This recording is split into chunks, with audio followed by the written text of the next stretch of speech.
Selon les derniers chiffres dont dispose le gouvernement fédéral, la sécurité sociale aura cette année un déficit de 2,450 milliards d'euros.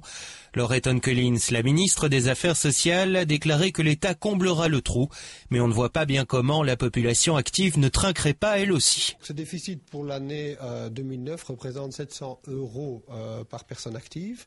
Pour l'année suivante, on prévoit un déficit de l'ordre de 1 400 euros par personne active et 700 et 1 600 euros pour l'année 2011, ce qui fait au total 3 800 euros de déficit cumulé par travailleur.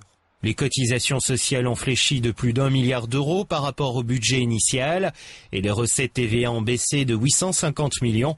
À cela viennent s'ajouter les dépenses qui ont explosé. En matière de dépenses, comme vous savez, le chômage technique était en pleine expansion pour amortir un peu les conséquences de la crise. Et donc ça représente 300 à 400 millions d'euros.